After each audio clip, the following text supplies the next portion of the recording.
Hello everyone, MVL here, and welcome to my game room tour for 2023. We're going to take a look at the game room, including all of the consoles and all of the games included. There are a ton of games crammed into this game room, and a couple of other collectibles like Star Wars action figures as well. And we're going to take a look at all of that stuff in this video. It's going to be a lot of fun, and I can't wait to show you my game room collection in its entirety. We're going to start off by showing the consoles and things like that, and then we're going to cover the games after that.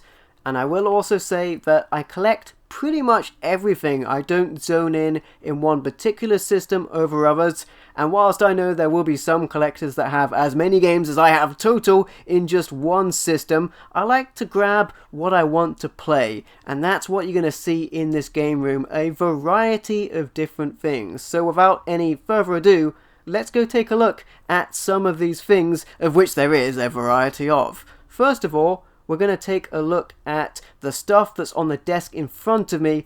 This includes a Vectrix, and we have a PC there. That's a monitor part of the PC, which is a Philips video monitor. Next to that, we have some Commodore computers, which normally are in another location. Not everything is always in this game room, but for the game room tour, I wanted to have these out here. I normally put these and some of my other personal computer related stuff elsewhere, but here we have a Commodore 64 computer, and next to that we have an Amiga 500. I love Commodore computers, takes me right back, and these were some of the first systems I had in gaming, so I have a big attachment to these systems. And I also have a Philips personal video monitor, which is a CRT monitor that I often use for those systems as well. Speaking of CRTs, I have a couple of CRTs over there and a flat screen next to my consoles, which are on this series of shelves over here, and we're going to take a dive into those consoles right now. Before we look at the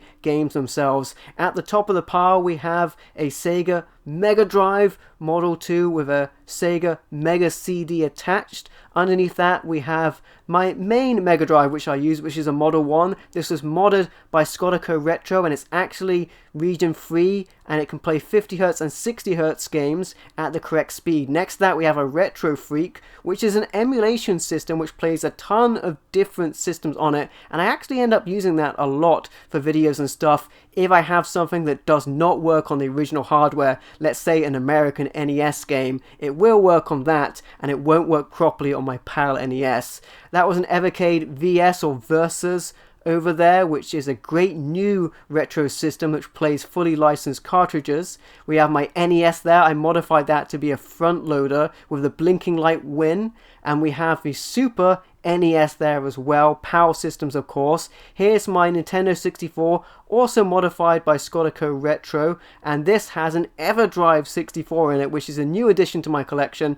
Really happy about that. I of course still collect Nintendo 64 games, but it really helps to have something like that for a variety of reasons, and also it helps you play games from other regions which you physically couldn't fit in a PAL Nintendo 64 because of the design of the cartridges and that type of region locking. We also had a GameCube over there, which has a GameCube Game Boy player in it. Then you had two Wiis. One of those is actually modified to play Japanese games from the disc, and then we had my Atari at the bottom of those shelves there as well. These shelves have many of my more modern systems on. They also support my televisions, a Philips CRT TV, a Sony Trinitron, and then my flat screen, a Panasonic flat screen there as well. And underneath them are some of my more modern, mostly disc-based systems are here. You may notice on top of the flat screen television there is a device known as the Tri-Mount, which allows you to have the Xbox 360 Connect, the PlayStation 3 Move, and the Wii sensor bar all attached at the same time. And I love that thing because I don't have to keep switching those things around. Here we have the Wii U, the PlayStation 2, the Sega Saturn, the PlayStation 3, the Sega Dreamcast, and the PlayStation 4 at the bottom there. Next to that, Under the next TV, we have the Turbo Graphics, and then we have my Core Graphics. This is an attachment that allows me to play games from other regions, but really the Turbo Graphics EverDrive is what I use to play games from other regions on my Core Graphics. That Core Graphics was modified by Scottco Retro. We also have the Panasonic 3DO and the Philips CDI there as well. Here's the Xbox original, the Xbox 360. My old Xbox 360 actually broke, and there is the Xbox One. Here we have a bunch of plug and plays and things like that. And interestingly speaking about the broken Xbox, you may notice a couple of things shifted around if you've seen my game room before, and that's why I like doing these updates, because I can show you how things change. Here are a bunch of plug and play units. I love these things, and I really like collecting them because they're very colourful and they're always quite unique. Here's a bunch of mini consoles, the Super Nintendo, 2 Mega Drive models, we have a Core Graphics Mini there, an NES Mini, and 2 Game & Watch handheld minis. The minis from Nintendo and Sega, and even that TurboGrafx Mini, really hit it out of the park. I love those things. I also have the PlayStation Mini as well. There's the Commodore 64 Mini, and we have a couple of arcade minis as well, which I really like. Behind that, there are 2 Retrobit plug-and-play devices. One of those is European, which I got first, and the other is American. They have slightly different games on them, but the main reason I got the American one after the European one is that the American one can add MAME arcade games via SD card and the European one can't. There's another Xbox 360 there, which I have as a backup because I had an Xbox 360 go out on me, and here we have a Master System converter for the Mega Drive next to my speakers, and I like to have that at hand if I want to play Master System games with the Mega Drive. There's my desktop PC, and behind that I have a Pong console and a spare PlayStation 2. Here are my handhelds. They're next to a couple of devices I use to connect my older systems to my capture card, the RetroTink SCART and the RetroTink Multi-Format. They're excellent devices. Here's a Pro 200, which is a handheld that rivaled the Game Boy at the time. Speaking of Game Boy, here's a Game Boy Advance, the original model, and here's a Game Boy Advance SP. That's not the 101 model with the brightest screen. Here's the original Nintendo DS, and next to that I have the 3DS. This is the Pokemon Y model. Why? Because that's the one I've got. Here we have the PlayStation Portable. This is not my original model. My original model broke. This is the Final Fantasy VII Anniversary version, which is really cool. I like having that. The PSP is an underrated system in my opinion. Another underrated system here, and the newer system, is the Evercade. This is the original limited edition version, which comes in black, and here is another limited edition Evercade. This is the purple version, which came out just before the new EXP version they released afterwards. So now we're done with the consoles, and we're going to take a look at my games, starting with the loose cartridges. Now we're going to look at boxed games afterwards. For these systems, I do have games that are in the box, which I will show you after this, but these are the games that I don't have in the box. I don't specifically go after only boxed games or go after games that are complete with the manual. I just go after what I can get because I want to play the games. So I have a lot of stuff that isn't in the box, particularly on systems that came in cardboard boxes like the NES, for example. So many of these Nintendo games do not have the manual. Some of them do. They're in those dust cover sleeves and complete with the manual, but most of them don't. A couple of these and some other games in my collection have these cases on them that came from my Game Vault, and those are really useful because in my previous location I had more issue with moisture getting into the game room, and I wanted to protect these things with those cases. But that's less of an issue in my current environment. But I will say those protective cases are extremely useful if you are moving stuff around a lot, especially if you want to prevent damage to your games. I often move stuff on my shelves. I have my games in alphabetical order so I know where everything is, and I'm always adding new games into the game room, so I'm always shuffling things around, and it's nice for that security to know that you're not going to damage your games by dropping them on the floor or anything like that. Now, if you've made it this far, you are going to get treated to a little reading here from a classic horror novel. Let's see if you can guess what it is. It was a dreary night of November that I behest the accomplishment of my toils. With an anxiety that almost amounted to agony, I collected the instruments of life around me, that I might infuse a spark of being into the lifeless thing that lay at my feet. It was already 1 in the morning. The rain pattered dismally against the panes, and my candle was nearly burnt out, when, by a glimmer of the half-extinguished light, I saw the dull yellow eye of the creature open. It breathed hard, and a convulsive motion agitated its limbs. And there you have it. If you know what that was, let me know in the comments. Now, this is more of just a fun little game than secret engagement bait. Most people who watch a video actually click off within the first 60 seconds, and fewer people make it all the way to an end of a video this length. So if you made it this far, congratulations. Let's continue with the game room tour proper. You would have also seen here with these games, many of them don't have end labels. Nintendo 64 games in particular, and European Super Nintendo games also don't have end labels. There's no way known to man to actually know what these games are, so unfortunately the information on them is entirely lost to time. Of course, I'm being incredibly facetious and silly yet again. I just have to look at those games directly when I want to know what they are. Anyway, let's move on to some more of the game room and see what is here. We're going to move on to the boxed games now, starting with the Game Boy, Game Boy Color, Game Boy Advanced, and then DS and 3DS games, moving on to the PlayStation 1, and thereafter my boxed Sega games, my boxed Nintendo games, the rest of the PlayStation games, and then the Xbox games after that, and everything in between.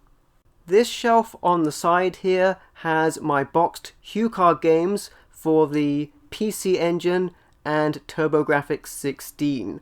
I have the loose HuCards for those with my Game Boy games, but the boxed ones I keep over here with my CDI and 3DO games. The CDI and 3DO I actually have a lot of fondness for, and I actually think there are some great games in there that are definitely worth checking out. Now we're looking at my Nintendo Handheld section of boxed games. For the Game Boy, Game Boy Color and Game Boy Advance, I have way more loose cartridges than I do have boxed games, and that's because the boxes are made of cardboard and they're easily lost or they deteriorate over time and they can break from general use pretty easily. Now when it comes to the DS and 3DS, for the most part I keep those in the case with the manual if I have the manual, but I don't like to get loose cartridge for the DS and 3DS because the cartridges are much smaller and they're much more easy to lose, so I prefer to have those games in the case. It's one of the few systems where I do prefer to have them in the case. That and CD based games as well I prefer to have in the case. I'm not a fan of having loose CDs around because they can get damaged, they're much more delicate, and I like to have those in the case where they can be protected from the elements or general scratches if they're getting moved around as well. I really do like the DS and 3DS. I wish it was a system that was easier to connect to a big display, but that's just one of the things that is about that system. It's more of a handheld experience, whereas I tend to linger more towards a big screen presentation with how I favor games, but then that's also largely because I'm a content creator and I like stuff that I can capture and put on the big screen, especially for my videos. We're moving on to some home consoles now, which do appear on the big screen, starting with the PlayStation 1. And these shelves here are perfectly sized for CD-based games and things like that. And there's a lot of space in these shelves as well. I used to keep my PC games here previously. Many of my PC games aren't currently in this location. They're kind of all over the place. A lot of the stuff I collect, like comic books and action figures, are just where they lie, to be fair. But I do like to keep most of the games in the game room on display, as you can see here. Now, the PlayStation 1 is a fantastic system. I really enjoy it. I think it's pretty easy to collect for if you're not going for some of the big hitter games. Certainly things like Resident Evil and Silent Hill have started to creep up in terms of price. Thankfully, I already have all of the games for those series that I want. But certainly a lot of sought after RPGs, and this goes for any system really, like the DS for example. Sought after games like role-playing games that a lot of collectors want, especially if they are harder to come by, but also a lot of the time if they're pretty common but they're just very much in high demand. Think about the Pokemon games for the original Game Boy, complete in the box. They've got to be incredibly common, but they are still commanding a high price because resellers know that people want them, so the prices for those are going to be pretty high. But anyway, if you stay away from the more obviously expensive stuff and you get more of what I would call the hidden gems, you can certainly build up a great collection for a system like the PlayStation 1 pretty easily. And it's really easy to find your hands on a PlayStation 2 that will play PlayStation 1 games and have a great time. And that's really what this is all about, having a great time and collecting what you love. If you want to get your hands on every single game, that's really what I would recommend an EverDrive for. Those are really good for that sort of thing. But we're going to move on now to look at the Sega games. Now we're looking at the Mega CD and the Sega Saturn and the Sega Dreamcast.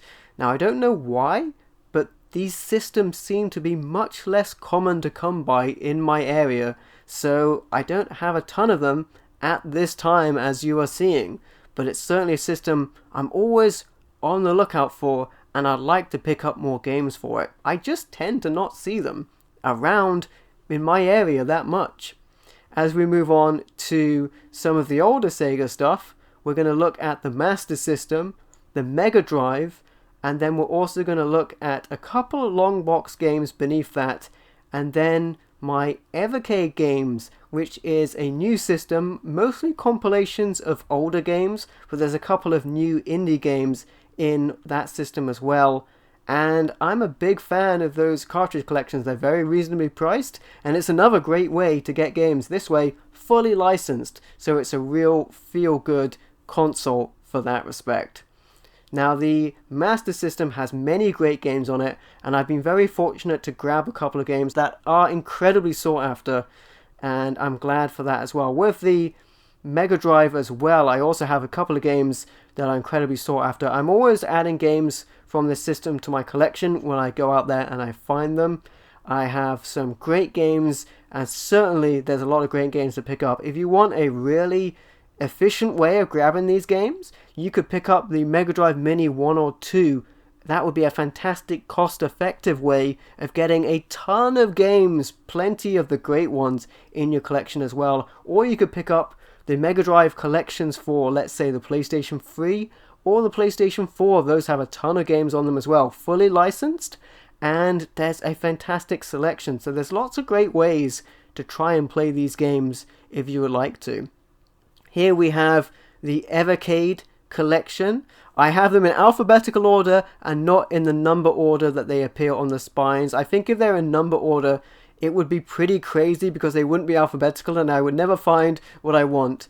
There's some long box games there for the 3DO, including Sewer Shark. Pretend it's a game. And now we're on to the Nintendo games. Now we have the boxed games here, as I mentioned previously, and this is true with the Sega games as well. Many of the loose cartridges are on the other side of the game room in what I call the cartridge corner, because I have loose cartridges and boxed games. But here are some of the boxed games.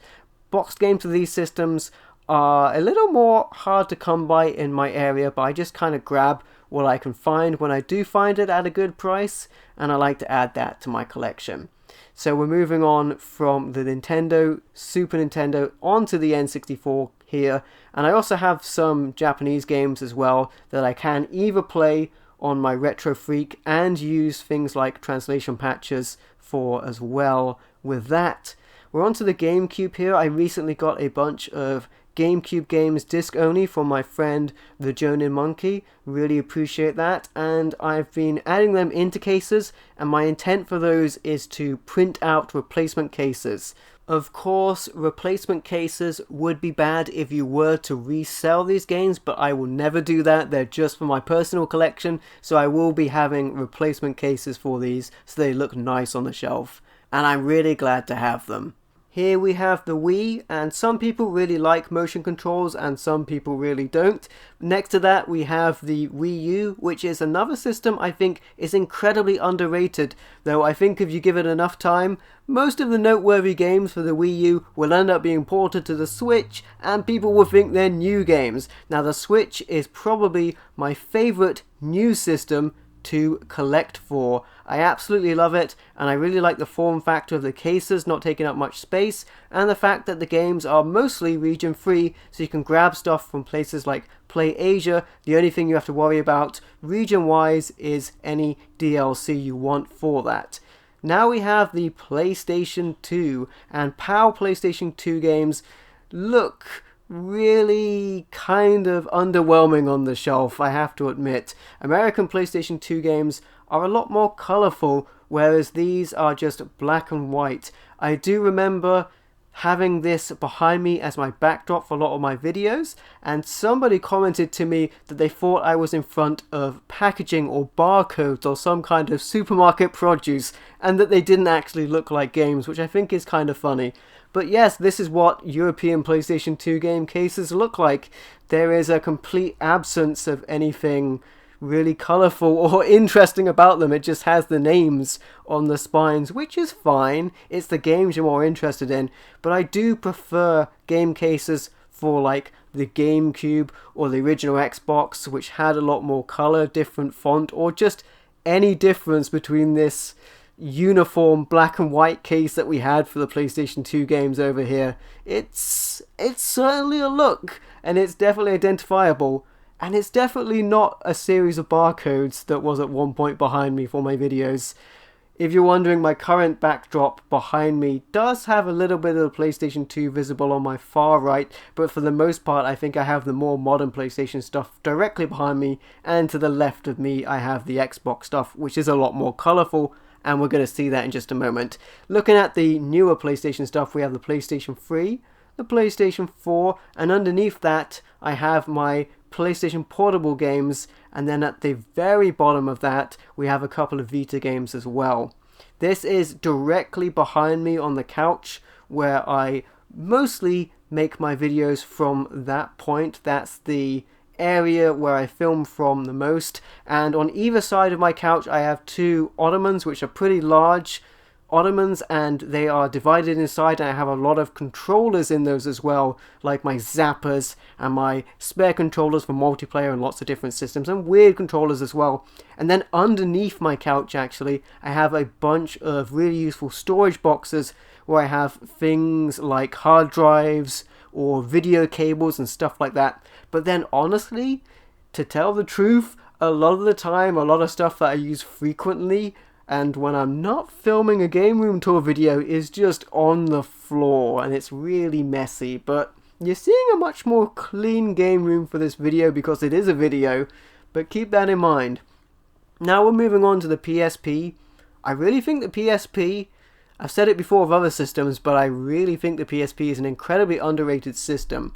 It was such a good system, it had such a variety of games. The only thing that I really think held against it was the fact that it was on small discs, the media was, and because of that the load times weren't as fast as they would have been for cartridges. As a matter of fact, I think essentially all modern games should probably be on cartridges because it can just load instantly, and you wouldn't have the problem you have with the current systems like the PlayStation 4 and the Xbox, whatever the hell it's called, where they have to install onto the hard drive. You wouldn't have that problem if the games were on cartridges, because it would just read it straight off that. But anyway, that's a little rant. I know it's more expensive to use cartridges, which is why the Switch, for example, in a couple of games, they have a download required because they didn't put all the game on a cartridge or didn't put another cartridge in there. They could do 2 cartridge games. It's a thing they could do, but they don't because they want to keep the cost down. Anyway, as I've been ranting, we've moved on to the original Xbox, and after that we're going to look at the Xbox 360 and the system they call the Xbox One, which is the third Xbox, which is not the Xbox original, which is the first Xbox. Anyway, Xbox names are silly, as I mentioned before. I really like the original Xbox. For its console generation, it had pretty much the best versions graphically of a lot of the games. The original Xbox controller, which was nicknamed the Duke, was really big, and it was too big for my puny hands. I've got little hands, and you know what that means. I wear little gloves. Anyway, I actually have a smaller Xbox controller. They originally released that for Japan, I believe, and I find that a lot more comfortable. There's a couple of amiibos here for Metroid, and I have a Durham Red action figure there, which looks a lot like Blood Rain, but isn't. It's a 2000 AD character. And then there's this, a puzzle box. I wonder what secrets this has to unlock. Well, I'll check that out after the video and see what sights it has to show me. Anyway, the last shelf section on this back wall has Xbox 360, moving on to Xbox One. The 360 was originally known as the Revolution, hence the name 360 as in 360 degrees, but really the name was just so it was 360, and that sounded like more than its competitor, the PlayStation 3, like 60 more. Whoa, that's way better. Anyway, the thing that's lost in this is that the 360 had a bunch of tremendous games on it. Many of my favorite games of that console generation were on this system. It definitely had less exclusives for it than the PlayStation 3 did. The PlayStation 3 definitely had more exclusive games, but the Xbox 360 had a lot of great games for it, and even though it used DVDs, whereas the PlayStation 3 used Blu-rays, it really didn't suffer that much because the games were virtually identical for both of these systems, and they were both great systems to get, and nowadays you can get them pretty cheaply, so I recommend picking up whichever you want and picking up the games you want for each system, because they are really cheap to get your hands on, most of these games, for games of this generation, so I really recommend grabbing them. And especially as we move into the PlayStation 5 and the Xbox Series naming convention, whatever it's called, you probably want to grab your PlayStation 4 games and your Xbox One games at the moment, whilst many gamers are throwing them aside to get the new hotness.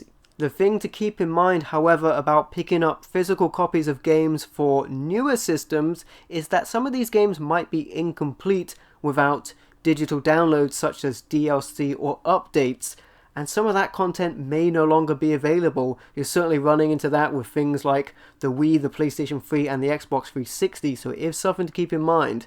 Anyway, we're looking at the last shelves here in the game room, starting off with where I keep a lot of my collector's editions and things like that. Many of these collector's editions I have taken out the discs and put them on the shelf so that I don't have to go into the collector's boxes to grab them, and those boxes just have the extra content like CDs and music selections and art books and things like that inside of them, whereas the games I keep on the shelf so I can access them more easily. But I really do like special editions. The only thing about them is you have ones of them which are as big as the Resident Evil 2 Collector's Edition, which is crate big. They take up a lot of space. We're looking at some more big box games here. Stuff like the Atari, moving on to Commodore games and PC games and things like that. Not all of my PC games are here, but certainly a lot of them are, and some of the big box games as well I like to have around and on display. We also have my amiibos here and some of my dataset games for systems like the Commodore 64, the ZX Spectrum, and other systems as well. So for my PC games, most of these PC games I can get to work on current systems through use of compatibility mode or things like DOSBox, which emulates DOS on your computer so you can play older games. I have a bunch of amiibos here. I really like amiibos as collectibles. I would certainly like to pick up a lot more of these, but I grab whichever ones I can, and I really like the look of them. I'm a big Nintendo fan in general, so I really like having these Nintendo characters on display in these statue-like forms, and they also have functionality on some games. Some games do unlock extra content by having these amiibos with you, so that's also pretty cool as well. Couple of big box PC games here, couple of Amiga games. I have a lot of loose floppy disks for the Amiga, which for the majority of those I keep elsewhere. We have a bunch of CD games here in cases, and I have a couple of random games on display there. The game at the back is actually completely text-based, that you have to enter that text into your computer to play the game after you've entered it all in. That's really old school, but that's generally how we used to do it. We have a bunch of data sets here for systems like the BBC Micro, the Commodore 64, and the ZX Spectrum, and a bunch more beside that as well. And some of these are double stacked. Some of them are also cassettes that came with magazines. You would get that, like your PlayStation demo discs, you would get cassettes, data sets I should say, with magazines, and you'd also get Amiga floppy disks with magazines as well. And this was an awesome way to get games. You would get freeware or shareware, complete games sometimes, with your magazines, and that was awesome. The last shelf here of the final run of shelves has a bunch of PC games on, and we also have some random things like soundtracks that are on display, and then finally some Star Wars action figures that I just happen to have in the game room at the moment. I have a bunch more action figures, but they're just not here at this time. I've recently been doing some Star Wars toy hunting videos, and I wanted to have a presence for the Star Wars action figures that I have in the game room at this time. And it's just something I really enjoy, and it takes me back. And there's a couple of Amiga floppy disks. There are countless of those in boxes elsewhere in the house, but there's a couple of ones that I like to have to hand because they have some of my favorite games on, like Lamatron. One of my favorite soundtracks here is the Silent Hill 3 soundtrack. The American version of that game actually came with a soundtrack selection.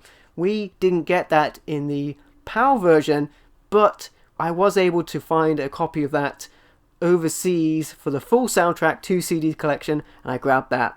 Finally, here we have my Star Wars action figures on display, and there you have it. That is the game room. I hope you enjoyed watching this video and hearing me say random things throughout. I really hope you had a good time on this journey with me through my game room. We'll have to see how the game room evolves in the future, but for now, that's all the time we have.